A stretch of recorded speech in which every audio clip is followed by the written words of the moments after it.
Sir, welcome back to the show. Namaskaram, Sridhar sir. Namaskaram, sir. I want to start this show with Jammu and Kashmir. We are seeing these recent incidents of terrorist attacks. In one specific case, we saw they actually shot dead innocent Hindu pilgrims. Now, my question is, sir, how long will India bleed like this? Sir, exactly, because this has happened after a lull, and it has happened in a region where it was thought such threats did not exist. So somewhere along, our security apparatus was not aware of that there could be a possibility of incursion in the Jammu side. Since the removal of Article 370, the Kashmir Valley has been out of bounds for this kind of incursions and activity because of strong security there.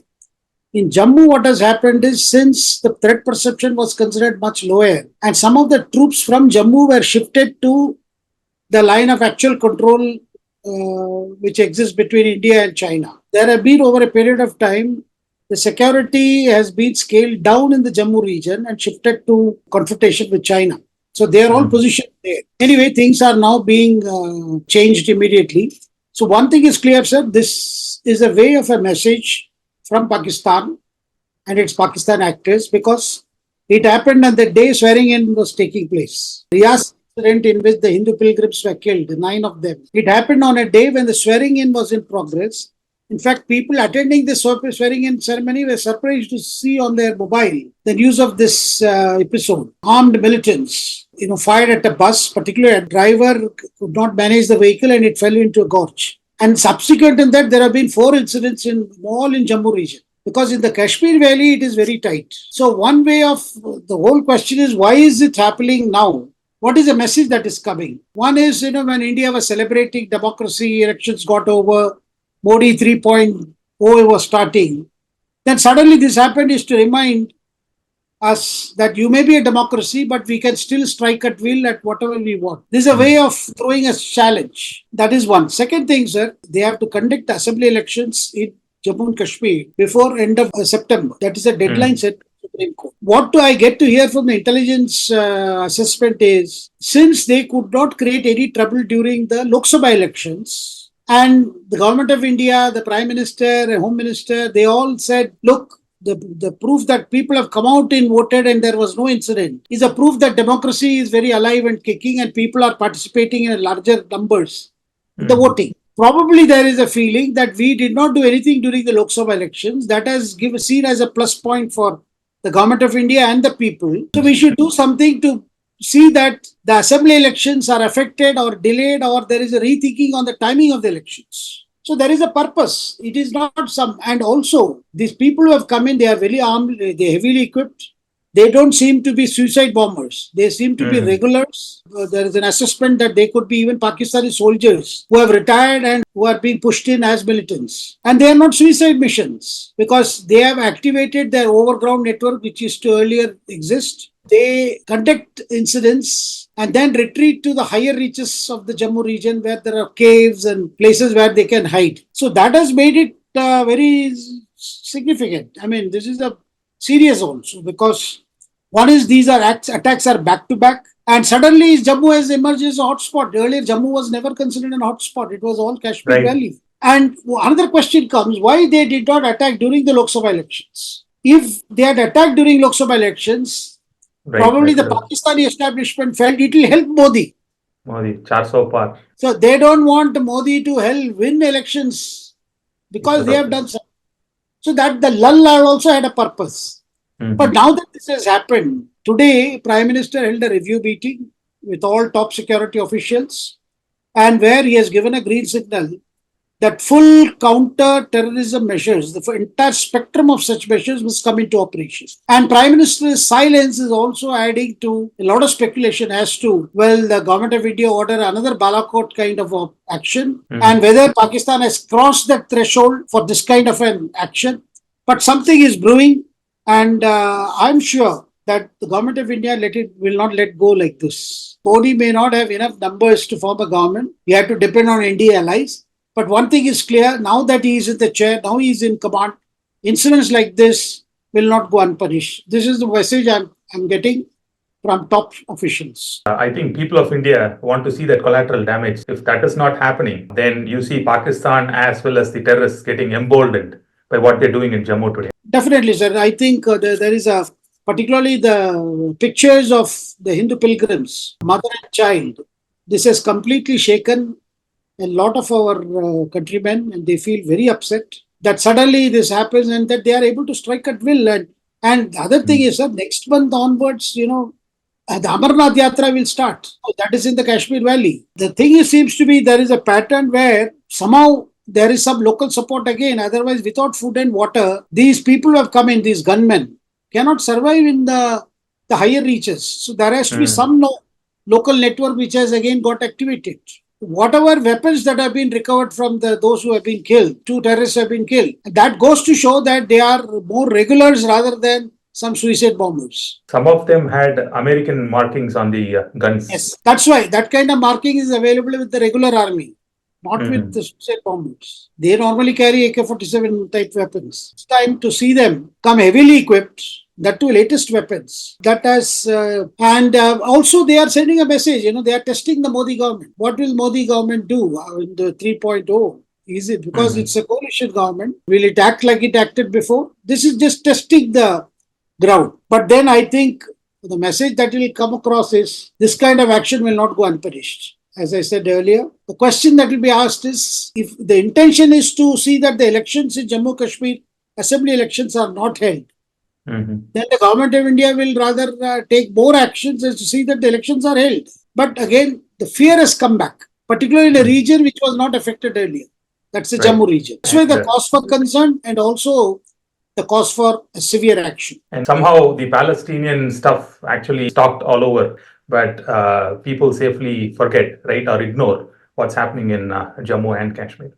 Yes, sir. The world view has always had what I don't want to use the word double standard. Then the outrage is also very selective. Selective outrage as to, and Pakistan has realized its propaganda has not worked. Though the Pakistan is down in the dumps, financially it is down, it is depending on international assistance. But then the authorities there have not given up. They don't want to convey the message they have given this up. Kashmir has been given up because of the Modi government under a second tenure has been resolute in the removal of Article 370, followed by several actions, several development measures which people have benefited from that. Now the whole idea is to show, look, this is back. Whatever you do, we can still do it. And obviously there is still some elements in the state or in the region which is providing some support, and that will be now identified. And sir, they are also using modern technology. People are asking what has happened to our intelligence apparatus. Has it failed? Is it not working? But I believe nowadays they come with more modern communication equipment. So very difficult to trace who is speaking to who, because they go under the radar. Though our own intelligence has acquired highly sophisticated spying devices, particularly for use in that region. But I am told they are using a system where they go completely under the radar. So their communication is not easily traceable. But our people are working at it, and I would not be surprised if very selective military operation is undertaken. Yes, sir. We'll wait and watch. We'll see the resolve of the government soon. So moving on to the next topic, this is more around the fake narratives that were set during the 2024 Lok Sabha election. We've seen so many, one from changing the constitution to removing reservations to even the Nyay Patra, the Congress guarantee card. Now, BJP as a party, so they never had a counter narrative in place. Now, what does the government try and do here? Because I think the fake narratives are still being spread on so many things. And in 2019, when the then government took over, we saw that the Information and Broadcasting Ministry was not strong enough to kind of impose restrictions on certain kind of narratives. And looking at this current government and the ministry, I'm a little disappointed that it is the exact same way it is, or it was, right, from 2019. So what changes can we look forward to in 2024?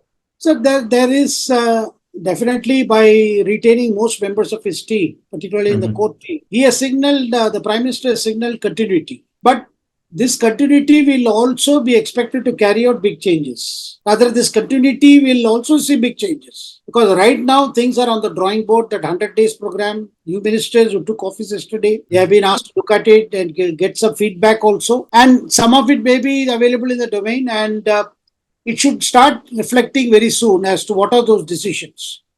Now, Parliament will open from June 24th, the new Parliament, the new 18th Lok Sabha will open. So the first few days will be spent on members taking oath and etc. etc. After that, some issues will start coming up. This time, the opposition also very aggressive. But at the same time, government notwithstanding reduction in its numbers, it's going to show that it can do business, it can manage business, it can take decisions, and it can create the changes it had planned to do as part of 𝗔𝗀𝗀𝗃 Bharat. So soon you are going to see the plan roll out. And after that, every minister has been tasked with the kind of goals to be achieved. A lot is in the pipeline. But at the same time, the events like Jammu and Kashmir has definitely made the government sit up and realize the dangers that are very, very inherent, the way the things are being managed right now. Sir, so go back to one other point that I want to state, sir, which is on the fake narratives, sir. It looked like the India Alliance strategy of death by 1,000 cuts kind of perfectly worked during the Lok Sabha polls. Now, what is the counter strategy from the government? Sir, what I gather is one is to counter every piece of misinformation, false information being spread from this side. But other thing is also to take action under the existing laws against people who spread fake narratives. The IT Act. Narrative was spread during the elections, where it was made out as if 𝗵𝗱𝗀 is declaring. That was one fake video which was released by Telangana Congress also. They endorsed it. They circulated it for them. Where 𝗵𝗱𝗀 is heard saying in a very doctored video, you can make out the editing has been done, where he's saying, when we come back to power, we will abolish reservation. Whereas what he actually said in one of the public rallies was, if we come back, we will not allow constitutional provisions which forbade, or rather which do not allow for reservation on religious lines. That is implemented. So anyway, this time they have realized that a lot of mistakes have happened. Corrections will have to be done at the policy level, at the government level, and also at the political party level. Sir, moving on to Andhra Pradesh. So we saw Chandrababu Naidu swearing in as Chief Minister again, and also saw Modi along with his entire cabinet, right, in Vijayawada. Now, what do you see of the bonhomie between Chandrababu Naidu and Modi? Sir, despite all the doubting promises, who have been saying this alliance will not run for 4 months, 5 months, and Chandrababu is very clever, very cunning. He can do anything anytime. Yes, that is all true. But then he has also burnt his boats earlier. You see, he went and joined hands with Congress. That did not help. And he saw to it that Chandrababu Naidu, it was because of his own decision. He withdrew support from NDA. That is in the year 2017-18, and then he joined hands with the Congress. Now, Congress did not bring any additional vote for him. So then he came back. He realized the mistake after losing the Andhra Pradesh Assembly elections. He has realized, and all his pet projects which he had launched in this earlier tenure, they were all put in the dumps. Now he feels that this is an opportunity. He should focus on Andhra Pradesh development, because the state is starved of funds. Many projects are lying in the doldrums because they need to be fast. More funds will have to come, things will have to speed it up. The reality check that Chandrababu has done for himself is next, at least 1 year, he should fully concentrate on governance issues in Andhra Pradesh and see that things get to normal and all his plans, key plans, they are all implemented. So that is why Chandrababu Naidu is an ally, and he also has a pro-reformist agenda. He believes in bringing changes at the economic level, social level, policy initiative levels. So that way, Prime Minister has got a good supporter in Chandrababu Naidu for his plans. Last time when he quit NDA, it was more specifically on the special status. Where does NDA stand, right, on the special status issue? Sridhar sir, the problem with the special category states is that provision has been abolished after the 14th Finance Commission report. So there is no more provision because that was not accepted by the Finance Commission, which said you should not declare any state as a special category state. Apart from the Northeast, which are categorized for special attention, whereas all other states must. Now, is there a possibility of Andhra Pradesh being formally declared a special category state? I doubt it. But at the same time, will Andhra Pradesh requirements, financial requirements, will they be considered sympathetically? Yes, they'll be considered sympathetically. Some package will be worked out so that all the issues that they are addressing today, Telugu Desam, those will be attended to by BJP. So there cannot be any chance of a mishap, political mishap, which sees that the TDP does not continue. Similarly, for Bihar also the same thing. Bihar also a special package of funds can be considered, because Bihar has long been demanding special category status. But even there, I think they will work out some kind of a plan whereby Andhra's concerns, which include issues of land acquisition, more funds for projects like Pallavaram, then the capital, which is own pet capital, was reduced to a rumble. Jagannath Reddy also demolished some of the buildings and all that in Amravati. That is why Chandrababu asked, who will demolish already a constructed building? At the moment, why I am mentioning this, Chandrababu faces a Herculean task. First, he has to consolidate his position, his government there, and he will continue to lend support here. Though he also nurtures an ambition. TDP, in the case of Andhra Pradesh, has to assert itself. And sir, today I want to tell your viewers that Rahul Gandhi has given instruction to all the state units that they must contest as many seats as possible. Coalition should not be a compulsion, and we should fight for the next elections, be it assembly or be it parliamentary elections. Now, this is very significant. Soon after he is giving this indication, in Tamil Nadu, what we are seeing, the Congress is asserting itself, saying we are now, why should we remain like an ally? This kind of an ally. We have to keep our hands folded and wait for our Annadata, the DMK, to provide us, It's all DMK's mercies that Congress is functioning. This was stated by a person who is considered close to TN Chief Minister Stalin. That is also surprising. So I feel, sir, at the moment, this particular thing, which is bothering everyone as to how the government will manage, how it will function. So Modi is also focusing on the governance issues so that he can convey to the world at large that we stand by our promises, we'll continue to implement whatever we have to implement, take big decisions, and see that the main concern of the people, the main concern of the government, that is unemployment, that is tackled on a war footing in a very novel way. And in our last episodes, you referred to Modi, right, becoming a Vajpayee in Modi 3.0. So do you see some of those traits in how he dealt with Pawan Kalyan, Chiranjeevi, Chandrababu Naidu in Vijayawada? Sridhar sir, Modi ji is a great student. He will learn how to adapt. At the same time, he will also not forget his goals. This particular mandate has somehow delayed his plans, whatever plans he had, which were for, setting up of more industries or more things. And funds where they were allotted very carefully, because he also wants that there is a value for money. Everything what the government does, be it related to defense sector or rural industries or your highways or roadways, whatever it is, he wants to ensure that Tamil Nadu gets the benefit of the expenditure it is undertaking, and the money it is doling out. So I expect Chandrababu Naidu to more focus on that. First, put his own house order before he can venture out of the state. Okay, sir. With that, we'll end our shows. Thank you. Thank you, sir.